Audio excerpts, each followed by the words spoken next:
let's talk about also opportunities. For example, eating more healthy, eating less meat, for example, means largely eating more healthy, right? We all agree we eat too much meat, and we have increased our meat consumption by about 3 to 5 times over the last 100 years. We are not used to that. We are used to a diet with about 10% animal proteins or animal calories, actually. Yeah, that's historically, when you look at the last millions of years, human beings have eaten about 10% of the calories from animals and 90% from plants, right? And also our body is made for that. And going back to such a diet is good for us. It's better for us and it's better for the planet. And as I said before, what we eat determines how the world looks like. Imagine we cut down our meat consumption, not to zero, but just to half or 1/3. You all know that 70% of agricultural land is used for the production of animals, right? 70%. So if you just cut down a half, and that's not, that doesn't mean starvation. It doesn't even mean, eating badly. It just means having 2 or 3 steaks a week instead of daily meat, right? So it's nothing terrible, actually, and it's good for yourself. By doing that, we could free up 35% of the world's land. And then what could we do there? We could have much more sustainable agriculture, maybe organic agriculture. We can grow trees and forests.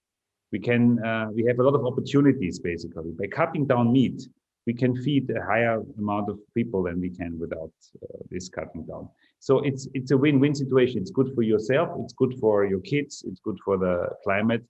And it makes our countryside potentially more beautiful, more diverse, and so on. It relieves the pressure, the relentless pressure to produce cheap commodities. When you go to a school class in Germany, in Austria, in Denmark, in France, and you talk to 18-year-olds, you will find between 25 and 50% of them are vegetarians or vegans. I can see it in my own area here. So young people are actually already beyond meat. They don't want to eat meat anymore in the same way as older people do. And the debate has changed. And this question, if animals can be treated as we treat them, and if animals can be slaughtered, is actually a global ethical debate. You can compare it to the discussion about slavery. And for example, we had 2 million years, we were humans living with slaves. Everybody had slaves. It was normal. You couldn't feel the world without slaves, right? Without slaves, the world would collapse. It was not possible. Let's treat the slaves a little bit better. Human slavery. That was the slogan, right? At the end, we all know about 200 years ago, people decided we can't keep people as slaves anymore. Yeah. Now, I'm not saying people are like animals or animals are like people, and I don't say it's the same, but this debate that's going on is a little bit similar.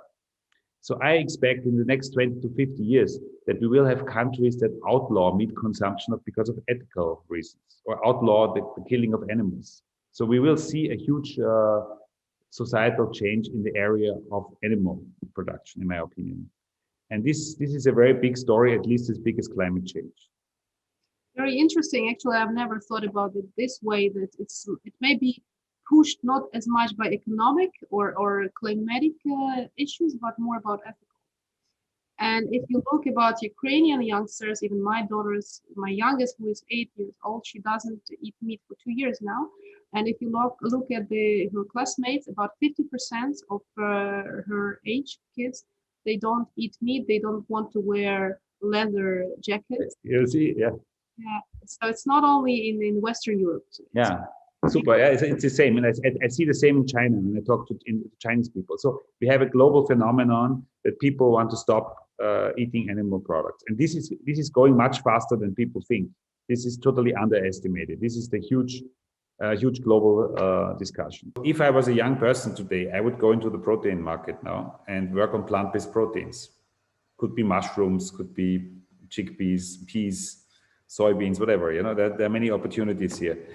And in my opinion, for Ukraine as a big agriculture country, there will be huge opportunities, and you need entrepreneurs, you need people to work on that. Yeah, and Donau Soja, we are a platform to work together, to get information, to meet customers, to know trends. So we are not a business, we are a platform like you.